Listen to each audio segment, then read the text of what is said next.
వాటిని తీరుస్తాడు. ఇక్కడ ప్రతి అవసరం, పిల్లలకు అవసరాలు ఉంటాయి, పెద్దవాళ్ళకి అవసరాలు ఉంటాయి, యవనస్తులకు అవసరాలు ఉంటాయి, ముసలివాళ్ళకి అవసరాలు ఉంటాయి. ఉంటాయేమండి? అందరు నిద్రపోయారండి పాస్టర్ గారు. ఉంటాయి కదండి. ఆ అవసరాలన్నీ తీరాలంటే మహిమ ఉండాలి అని లేఖనం నొక్కి చెప్తుంది. ఈ మహిమ దిగాలంటే ఆయన ఆలోచన ప్రకారం, దేవుని సంకల్ప ప్రకారం, దేవుని ప్రణాళిక ప్రకారం, దేవుని చిత్త ప్రకారం మనం చేస్తే, లేక మనం నడిస్తే మహిమ దిగుతుంది. మహిమ దిగితే అవసరాలన్నీ తీరుతాయి. ప్రతి అవసరం తీరిపోతుంది. ఇప్పుడు నా ప్రతి అవసరం తీరుతుందని మనం చెప్పగలుగుతున్నామా? నా ప్రశ్న. నా ప్రతి అవసరాన్ని దేవుడు తీర్చేస్తున్నాడు అన్నవాడు చెప్పడే. అన్ని అవసరాలు తీరుస్తాడు కాదు, తీరుస్తున్నాడు. అయితే ఈ హల్లెలూయా చెప్పిన వాళ్ళందరూ కూడా ఆయన ఆలోచన చేత నడుస్తున్నారని కన్ఫర్మ్ చేసుకోవచ్చు. అవసరాలు తీరడం లేదనుకోండి, మనం ఆయన ఆలోచన చేత నడవట్లేదు అని కన్ఫర్మ్ చేసుకోవచ్చు. దయ్యపు ఆలోచనలు ఉన్నాయి, మనుషుల ఆలోచనలు ఉన్నాయి, ఇతర మనుషులు. మనకి ఒక ఆలోచన ఉంది, స్వబుద్ధి. మనం దయ్యపు ఆలోచనలకి ప్రాధాన్యత ఇవ్వకుండా, మనుషుల ఆలోచనలకి ప్రాధాన్యత ఇవ్వకుండా, మన స్వబుద్ధికి కూడా ప్రాధాన్యత ఇవ్వకుండా దేవుని ఆలోచనకి ప్రాధాన్యత ఇచ్చి ఆయన ఆలోచనకి అప్పగించుకొని నడవగలిగితే ప్రతి అవసరం తీరుతుంది. నేను అనేది ఏంటంటే, ఈ రాత్రి ఎక్కడో మనలో మిస్టేక్ ఉంటే మహిమ దిగదు. మిస్టేక్స్, పొరపాట్లు లేకపోతే మహిమ దిగుతుంది. మహిమ దిగితే అవసరాలు తీరుతాయి. దేవుని ఇష్టం. విచిత్రమైనటువంటి ఆలోచన దేవుడు ఇచ్చినటువంటి వాటిలో ఒకటి ఏంటంటే, నీవు మొట్టమొదట తుమ్మకర్రతో, తుమ్మ చెక్కతో, తుమ్మ చెట్టు అరణ్యములో పెరిగే చెట్టు, అది ఉపయోగం లేని చెట్టు. దానికి ఏ ఫలాలు రావు, ఏ ఆకులు నీడవవు, ఏ విధమైన మనిషికి ఆదరణ కలిగించేది కాదు తుమ్మ చెట్టు. ఆ తుమ్మ చెట్టు మానవ జీవితాన్ని సూచించుచున్నది. అంటే మానవుడంత పనికిమాలోడు ఇంకొకరు లేడు. చెట్లన్నింటిలో తుమ్మ చెట్టు ఎంత పనికొస్తుందో, చాలా చెట్లు ఉన్నాయి. దేవదారు చెట్లు ఉన్నాయి, గొంజి చెట్లు ఉన్నాయి, టేకు చెట్లు ఉన్నాయి, ఎర్రచందనం, రకరకాలైనవి ఉన్నాయి. కానీ దేవుడు వాటన్నిటినీ కోరుకోలే. దేన్ని కోరుకున్నాడు అంటే తుమ్మకర్ర. చూడండి, కనబడేదంతా లోపల భాగం తుమ్మకర్ర. ఈ పెట్టి, దీని మీద ఒక మూత ఉంది. దీన్ని కరుణాపీఠం అంటాం. ఈ కరుణాపీఠానికి ఏకాండంగా 2 కెరూబులు ఉన్నాయి. ఈ మధ్యలో ఉన్నదే మహిమ. దేవునికి స్తోత్రం. షకైనా గ్లోరీ అంటాం. ఈ కింద పెట్టే తుమ్మకర్రతో చేయబడింది. దీనికి మేలిమి బంగారు రేకు పొదిగించబడింది. లోపల తుమ్మకర్ర, పైన మేలిమి బంగారు రేకు. లోపల బాక్స్కి పెట్టే లోపల భాగం కూడా తుమ్మకర్రే, మేలిమి బంగారం రేకే. పై భాగం కూడా మేలిమి బంగారం రేకుతోనే పొదిగించబడింది. ప్రియమైన దేవుని బిడ్డలారా, ఈ కర్రలన్నీ చూసారా? అటుపక్కన ఒకటి, ఇటు పక్కన ఒకటి. ఈ 2 కర్రలు కూడా ఈ మందసం ఏమవ్వాలంటే మోసుకొని పోబడాలి, అంటే నడిపించబడాలి. బాగా ఆలోచన చేయండి. నిర్గమాకాండం చివరి అధ్యాయం 40వ అధ్యాయంలో ఏమి రాస్తాడంటే, మోషే అలాగుననే పని సంపూర్తి చేసెను. ఎలాగునా? ఎన్నో వచ్చిన నాన్న? 33. 40వ అధ్యాయం నిర్గమాకాండం 33వ వాక్యం. మరియు అతడు మందిరమునకును బలిపీఠమునకును చుట్టూ ఆవరణమును ఏర్పరిచి ఆవరణ ద్వారపు తెరను వేసెను. అలాగున మోషే పని సంపూర్తి చేసెను. అప్పుడు మేఘము ప్రత్యక్షపు గుడారమును కమ్మగా యెహోవా తేజస్సు మందిరమును నింపెను. యెహోవా తేజస్, గ్లోరీ ఆఫ్ గాడ్, యెహోవా మహిమ మందిరమును నింపెను. చదువు. ఆ మేఘము మందిరం మీద నిల్చుట చేత మందిరము యెహోవా తేజస్సుతో నిండెను గనుక మోషే ప్రత్యక్ష గుడారములో లోనికి వెళ్ళలేకుండెను. దేవునికి అంత మహిమ అన్నమాట. ఈ మందసం మీద దిగి వచ్చినది దేవుని మహిమ. ఈ మందసం తయారు చేయబడింది దేవుని సంకల్ప ప్రకారం, దేవుని ఆలోచన ప్రకారం. కొన్ని ఆలోచనలు ఇస్తాను. ఇందాక మీకు చెప్పినట్లు తుమ్మకర్ర మానవ స్వభావం, దాని మీద పొదిగించబడిన మేలిమి బంగారం దైవత్వం యొక్క అనుభవం లేదా దేవుని మీద ఉన్న విశ్వాసం. బంగారం దైవత్వానికి, దేవుని మీద ఉన్న విశ్వాసానికి గుర్తుగా ఉంది. లోపల మనిషి స్వభావమే, కానీ పైన పొదిగించబడింది మాత్రం మేలిమి బంగారం. అందుకనే ఇది విశ్వాసము. బంగారము అంటే విశ్వాసం, మేలిమి బంగారం అంటే అతి పరిశుద్ధమైన విశ్వాసం.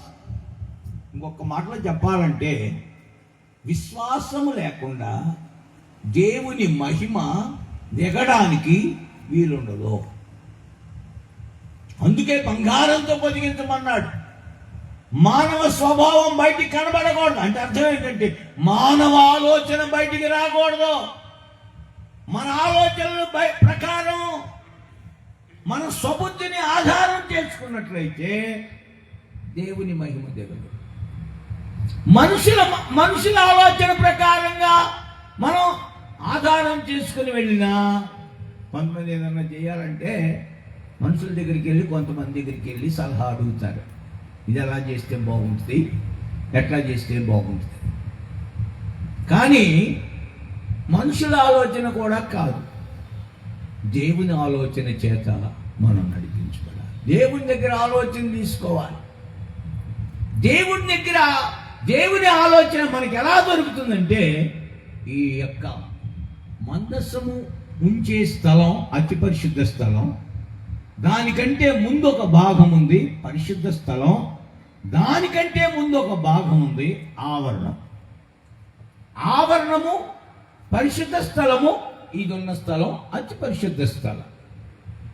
ఈ 3 భాగాలు కూడా ప్రత్యక్షపు గుడారం అని పిలువబడుతున్నాయి. ఏంటి ప్రత్యక్షపు గుడారం అంటే మహిమ గల దేవుడు ప్రత్యక్షమయ్యేటువంటి స్థలం. దేవుడు ప్రత్యక్షం అవ్వాలి అంటే, దేవుడు పరలోకములో నుండి మహిమతో దిగి రావాలి అంటే, లేదా దేవుడు మన అవసరాలన్నీ తీర్చాలి అంటే మనము మన ఆలోచన ప్రకారం చేయకూడదు, నడవకూడదు. దేవుని ఆలోచన ప్రకారంగా చెయ్యాలి. దేవుని ఆలోచన మనం తీసుకోవాలి. ఈ దేవుని ఆలోచనని ప్రత్యక్షపు గుడారంలో ఈ మందసం పెట్టెలో 3 వస్తువులు పెట్టమని చెప్పాడు. అందులో ప్రాముఖ్యమైనవి 2 రాతి పలకలు, నిబంధన పలకలు.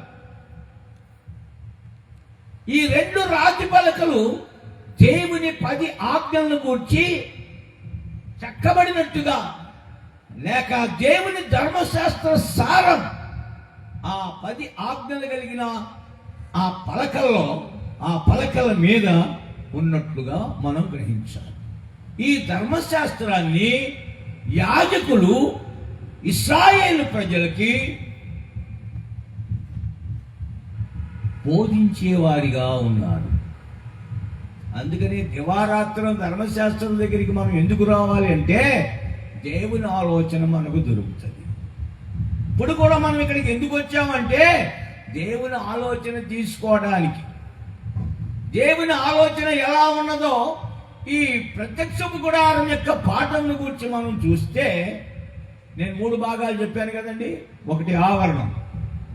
ఆవరణం యొక్క అనుభవంలో 30% అవసరాలు తీరుతాయి. ఏమన్నా వెళ్ళి పని అయినా అయ్యింది కానీ ఇంక కొంచెం ఉంది, అయినట్టే అనుకోవడం అంటారు కొంతమంది. వెళ్ళాను కానీ అవ్వలేదు అంటారు. ఆవరణం వరకు కూడా రాకపోతే అసలు అవసరాలే తీరమని అర్థం. ఆవరణం యొక్క అనుభవానికి వస్తే 30% అవసరాలు తీరుతాయని అర్థం. ఆవరణం దాటి పరిశుద్ధ స్థలం యొక్క అనుభవంలోనికి దేవుని ఆలోచన ప్రకారం వెళ్తే 60% అవసరాలు తీరుతాయని అర్థం. అతి పరిశుద్ధ స్థలం యొక్క అనుభవంలోనికి వెళితే 100% అవసరాలు తీరుతాయని అర్థం. దేవునికి స్తోత్రం. ఇప్పుడు నేను మిమ్మల్ని ఒక ప్రశ్న వేయాలి. ఆ 30 లేక 30% అవసరాలు తీర్చబడడం అంటే అర్థం ఏమిటంటే, ఆవరణంలో 2 ప్రాముఖ్యమైన వస్తువులు ఉన్నాయి. అందులో ఒకటి బలిపీఠం, ఇత్తడి బలిపీఠం. 2 ఇత్తడి గంగాళం. అంటే అర్థం, కృపచేత ప్రభువైన యేసుక్రీస్తునందలి విశ్వాసం ద్వారా మనకు కలిగే రక్షణ లేదా మారు మనసు బలిపీఠం. మన నూతన నిబంధన భాషలో అపోస్తుల యొక్క బోధ ప్రకారం మారు మనసు. ఆ బలిపీఠాన్ని కల్వారి శిలువ అని మనం చెప్పుకోవచ్చు. అక్కడే యేసు ప్రభుని శిలువ. ఎవడైనా రక్షణ పొందాలంటే ఈ నామముననే రక్షణ పొందవలను. భూమి క్రింద ఇవ్వబడిన ఏ నామములో కూడా, ఆకాశంలో కానీ భూమి మీద కానీ ఏ నామమున రక్షణ లేదో ఈ నామముని. ఈ నామం ఏ నామం? నజరేయుడని యేసు నామం. దేవునికి స్తోత్రం. కనుక కల్వారి శిలువ వైపు మనలో ఎవరైతే చూస్తున్నామో వారు ఆయన వైపు చూసి మనసు మార్చుకుంటారు. చాలా వరకు నమ్మం. కఠినాత్మలు మనకి ఈ మనోనేత్రాలకి ఈ యుగ సంబంధమైన దేవత గుడ్డితనం కలుగు చేసింది. గుడ్డోడైపోతే మనకి చూడలేదు. ఈ యుగ సంబంధమైన దేవత అంటే సైతాన్, దయ్యం. గుడ్డితనం కలుగు చేస్తే చూడలేదు. ఆ సిలువేంటి రకరకాలుగా అర్థం చేసుకునే ప్రమాదం ఉంది. మీకు ఒక విచిత్రమైన సంగతి, అద్భుతమైన సంగతి జ్ఞాపకం చేస్తాను. ఏమిటంటే, యేసు ప్రభుని సిలువేశారు. ఆ పక్కన ఈ పక్కన 2 బందిపోటు దొంగలు కూడా సిలువేశారు. యేసు ప్రభు తాను తన శరీరంలో ఉన్నటువంటి రక్తమంతా కార్చేసి తన ప్రాణాన్ని, తన ఆత్మని, శరీరాన్ని సంపూర్ణంగా దేవుని చిత్తానికి సమర్పించి, తండ్రి నా ఆత్మని నీకు అప్పగించుచున్నానని చెప్పి ఆ పని నెరవేర్చి సమాప్తమైందని తల వచ్చాడు. ఆయన చనిపోయాడు. ఈ లోపు ఇక్కడ సిలువు దగ్గర ఉన్న వాళ్ళు ఒకడు ఈట తీసుకెళ్ళి, ఈడు చచ్చాడో లేదో చూసొద్దామా కానీ బళ్ళం ఈటికి తీసుకుని వెళ్ళాడు. ఆ ఈట తీసుకెళ్ళిన వాడు ఒంటి కన్నోడు. ఒక కన్ను పనిచేయదు, ఒక కన్ను గుడ్డిది, ఒక కన్ను గుడ్డిది, ఒక కన్ను కనపడుతుంది. ఏం జరిగింది?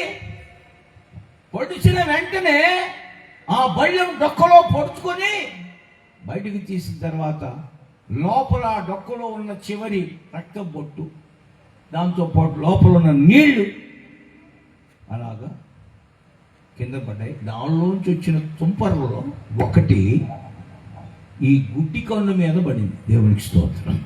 వెంటనే వాడి కన్ను బాగా అయిపోయింది. గట్టిగా చప్పట్లు కొట్టండి. దేవునికి స్తోత్రం. ఇది నేను చెప్పలా, చరిత్రలో రాయబడిన మాట ఇది. అప్పుడు వాడికి మనసు మారింది. దేవునికి స్తోత్రం.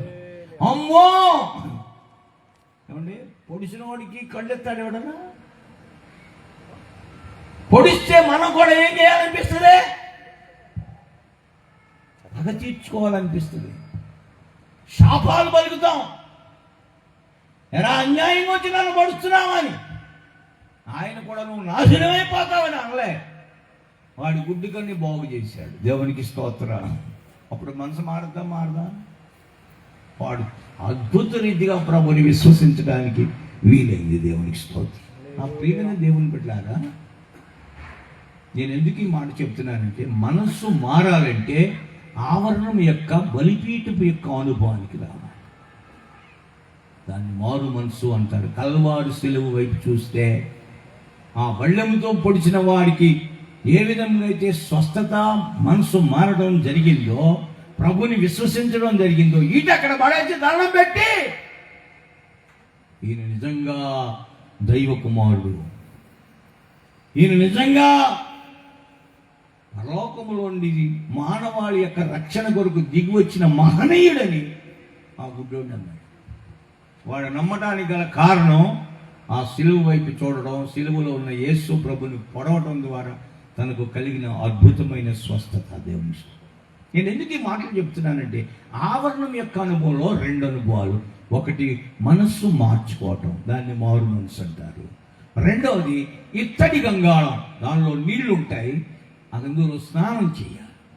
ఎలా స్నానం చేయాలి? ఆ నీళ్లు ఈ లోక సంబంధమైన నీళ్లు కాదు, దేవుని వాక్యమనే ఉదకం, దేవుని వాక్యమనే నీళ్లతో మనం కడగబడి నీటి బాప్తిస్మపు అనుభవానికి రావాలి. ఈ రెండు అనుభవాల ద్వారా 30 అంతల అవసరాలు తీరుతాయి. దేవునికి స్తోత్రం. ఇప్పుడు మారు మనసు పొందిన కళ్ళు చెప్పండి. మొదలేదా? నీటి బాప్తిస్మం పొందిన వాళ్ళంతా కళ్ళు చెప్పండి. మీరు పొందలేదే కదా? పొందకపోతే ఇదే మిక్కిలి అనుకూలమైన సమయం. ఈ అర్ధరాత్రి అయినా మీకు బాప్తిసాలు ఇచ్చి నేను హైదరాబాద్ వెళ్తా. మీలో ఎవరైనా ఇంకా బాప్తిజం పొందకపోతే ఆవరణమే. అందుకని మీ అవసరాలు నువ్వు తల కిందులుగా తపస్సులు చేసినా, నువ్వు ఏది చేసినా నీ అవసరాలు తీరకపోవడానికి గల ప్రబలమైన కారణం ఏంటంటే, నువ్వు ఆయన ఆలోచన చేత నడిపించబడితేనే ఆయన మహిమ కనబడుతుంది. ఆయన మహిమ కనబడకపోతే అవసరాలు తీరవు. ఎంతమంది అవసరాలు తీరాలో వాళ్ళంతా చెప్పండి. కథలు చెప్తున్నా, నేను కాలయాపన చేయట్లా, నేను వాస్తవాన్ని చెప్తున్నాను. దేవుని ఆలోచన చేత మనము నడిపించబడగలిగితే, దేవుని ఆలోచన ఏమిటంటే, ప్రత్యక్షపు గుడారం యొక్క ప్రకటన మోషేకు 40 రోజులు రాత్రింబగళ్ళు నిద్ర లేదు, రాసుకుంటా ఉన్నాడు. భోజనం లేదు, ఉపవాసం ఉన్నాడు. నీళ్లు తాగలేదు. 40 రాత్రులు పగళ్ళు ఒకటే పని. ఆయన డిక్టేట్ చేస్తున్నాడు, ఈయన రాసుకుంటాడు. అదే దేవుని ఆలోచన. దాని ప్రకారమే కొండ దిగి వచ్చి ప్రత్యక్షపు గుడారం అనేటువంటి ఆయన నివసించే స్థలాన్ని, పరిశుద్ధ స్థలాన్ని ఆయన నిర్మించాడు. అలాగునే పని సంపూర్తి చేశాడు. దేవుని మహిమ దిగింది. దేవుని స్తోత్రం. మీకు అర్థం అవ్వడానికి చెప్తున్నా, దేవుని మహిమ ఈ 2 కెరూబుల మధ్యలో దిగి వచ్చినప్పుడు ఇశ్రాయేలుల యొక్క ప్రతి అవసరం తీరింది. నిత్యావసరాలు తీరింది. వాడి సమయానుసందర్భంగా వారి అవసరాలు కూడా తీరాయి. దేవుని స్తోత్రం. రెండవ విషయం కూడా చెప్తాను నేను. రెండవది, ఆవరణములో నుండి మనం రెండవ అనుభవానికి వెళ్ళాలి. అదేమిటి అంటే పరిశుద్ధ స్థలం. పరిశుద్ధ స్థలంలో 3 వస్తువులు ఉన్నాయి. 1 దీపవృక్షం, 2 సన్నిధి రొట్టెల బల్ల, 3 ధూపవేదిక. మరలా చెప్తున్నా, ఆవరణము నుండి పరిశుద్ధ స్థలంలోనికి వెళ్ళినట్లయితే పరిశుద్ధ స్థలంలో 3 వస్తువులు ఉన్నాయి. అందులో 1 దీపవృక్షం, ఇది పరిశుద్ధాత్మ నింపుదలను చూపించుతున్నది. 2 సన్నిధి రొట్టెల బల్ల అంటే ప్రభు బల్లారాధన.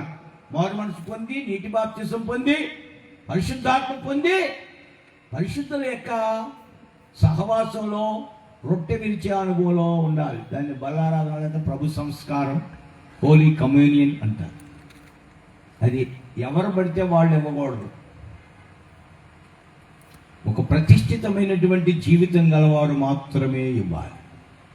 అందుకనే దానికి పెట్టిన పేరేంటంటే అపోస్తుల రొట్టె విరుచుట. ఎవరు పడితే వాళ్ళు. అపోస్తులకి కొన్ని ప్రత్యేకతలు ఉన్నాయి. అవి ఇప్పుడు నేను చెప్పడానికి సమయం లేదు కనుక నేను ముందు ఈ సబ్జెక్ట్ కొంచెం ముందుకు వెళ్ళి ఈ దేవుని ఆలోచన అనేది ఏమిటో మీకు కొంచెం అర్థమయ్యేలాగా చెప్పి ముందుకు వెళ్తాను. పరిశుద్ధాత్మాభిషేకం అన్య భాషల గుర్తుతో పొందాలి. ఇందాక ఆరాధన చేసేటప్పుడు ఆ పాస్టర్ గారు అన్య భాషలతో మాట్లాడారు.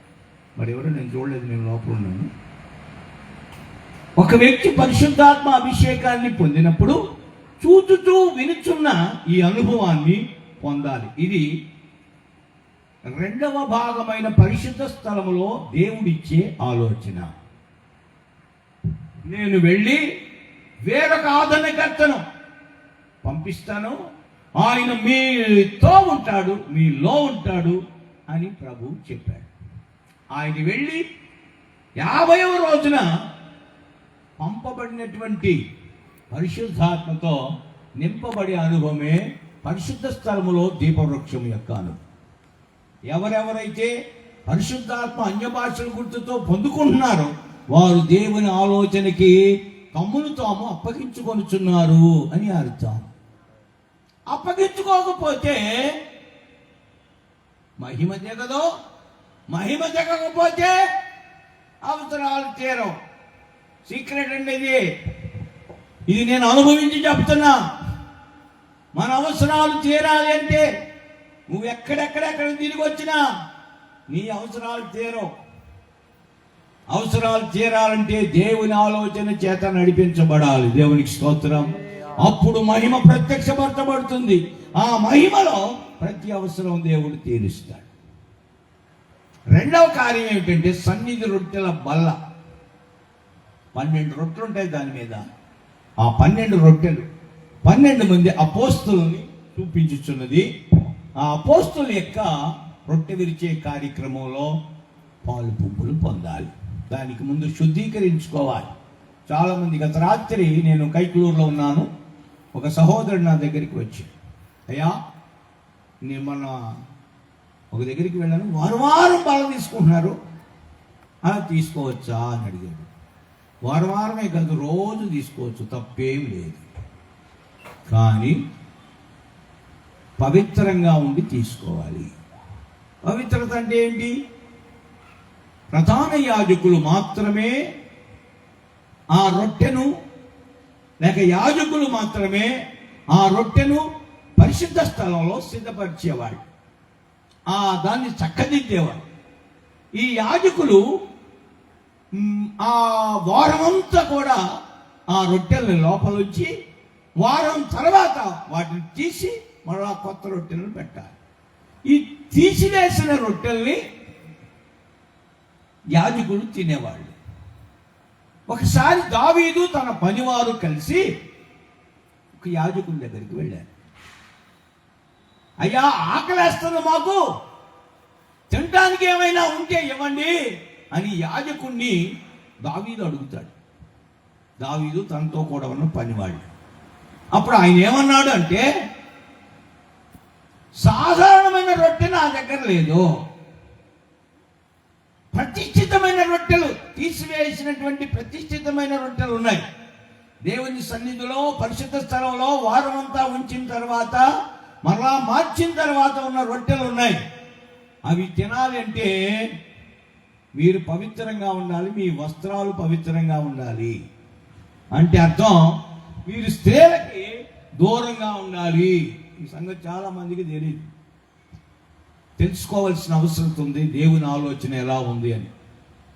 తెలియకపోవటం తప్పు కాదు, తెలుసుకోకపోవటమే తప్పు. ఒక వ్యక్తి చూడండి, సాధ్యంగా 2 రోడ్లు ఉంటాయి, మధ్యలో డివైడర్ అంటారా. ఈ సైడ్ లెఫ్ట్ సైడ్ నుంచే వెళ్ళాలి, రైట్ సైడ్ నుంచి వాళ్ళు వస్తారు. మనం రైట్ సైడ్ నుంచి వెళ్తున్నాం అనుకో, దాన్ని ఏమంటారు? రాంగ్ రూట్ అంట. రాంగ్ రూట్లో వెళ్తే ప్రమాదాలు జరుగుతాయి. ప్రభుత్వం వాళ్ళు కూడా పట్టుకొని శిక్షిస్తారు. ఇప్పుడు